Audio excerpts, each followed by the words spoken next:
وَلَوْ جَعَلْنَاهُ قُرْآنًا أَعْجَمِيًّا لَقَالُوا لَوْلَا فُصِّلَتْ آيَاتُهُ۔ السلام علیکم ناظرین، آپ دیکھ رہے ہیں دارل وحی انسٹیٹیوٹ میں ہوں محمد اویس مرصد قاری خباب محمدی سے موجود ہیں۔ کرسب سے آج ہم گفتگو کریں گے۔ کرسب ہمیں یہ بتا دیں، خواب کے اندر انسان اگر اپنے محبوب کو دیکھے تو اس کی کیا تربیت؟ وعلیکم السلام ورحمۃ اللہ وبرکاتہ، الحمدللہ والصلاۃ والسلام علی رسول اللہ، اما بعد فاعوذ باللہ من الشیطان الرجیم، بسم اللہ الرحمن الرحیم۔ وَأَلْقَيْتُ عَلَيْكَ مَحَبَّةً۔ محمد اویس صاحب، کوئی آدمی یا عورت خواب کے اندر اپنی محبوبہ یا محبوب کو دیکھتا ہے کہ ہم دونوں اکٹھے ہوئے ہیں، تو اس کی تعبیر یہ ہے کہ ان دونوں کی آپس کے اندر شادی ہو جائے گی۔ اور اسی طرح اگر کوئی مرد خواب کے اندر یہ دیکھتا ہے کہ کسی بچے کو، وہ بچہ اسے اچھا لگتا ہے، خوبصورت لگتا ہے، پیارا لگتا ہے، وہ بچہ بڑا محبوب لگتا ہے۔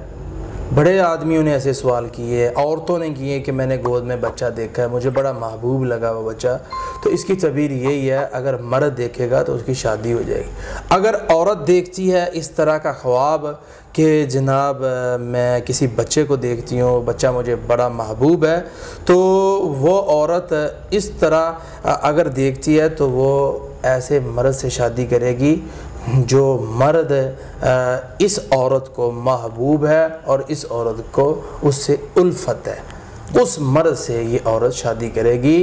کون سی عورت جو خواب کے اندر یہ دیکھتی ہے کہ میں نے ایک بچہ دیکھا، وہ بچہ مجھے بڑا محبوب تھا، تو اس کی تعبیر یہ ہے کہ اس عورت کی اس مرد سے شادی ہوگی جو مرد جس کے ساتھ اسے الفت ہے، محبت ہے، جیسے کسی کو کسی سے محبت ہوتی ہے تو اس سے اس کی شادی ہو جائے گی، یعنی کہ اس کی مراد پوری ہو جائے گی، جو اس کے دل کی خواہش ہے وہ پوری ہو جائے گی۔ اور اسی طرح جو شخص دیکھتا ہے، محبوب کی زیارت کرتا ہے خواب کے اندر، عورت ہے وہ محبوب کی کرتی ہے، مرد ہے یا وہ محبوبہ کی کرتا ہے، تو اس آدمی کو یا اس عورت کو خوشی، فرحت، ایسی چیزیں، یعنی اس کی زندگی کے اندر خوشیاں اللہ پیدا کر دے گا۔ یہ اس کی بڑی بڑی 4 تعبیریں تھیں جو میں نے ناظرین کے سامنے بیان کر دی ہیں، لیکن یہاں میں خطرناک بات یہ کرنا چاہتا ہوں کہ نبی صلی اللہ علیہ وسلم نے ایک نظر کی اجازت دی ہے بس۔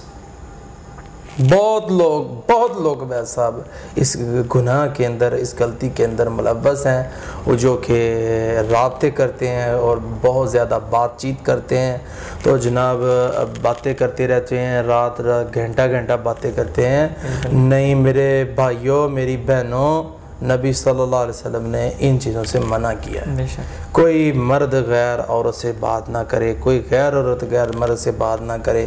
نبی صلی اللہ علیہ وسلم نے فرمایا ایک نظر دیکھو بس، یہ اتنی اجازت ہے اس کو جس سے شادی ہونی ہے بس، اور اس کے علاوہ باتیں کرنا، اسے دیکھنا، پکچریں منگوانا اور یہ وہ سارے معاملات، یہ گناہ کے معاملات ہیں۔ اللہ رب العالمین سب کو ہی اس گناہ سے محفوظ فرمائے، آمین۔ بہت بہت شکریہ جی ناظرین، اگلے پروگرام میں پھر حاضر ہوں گے، ہمیں اجازت دیجیے، اللہ حافظ۔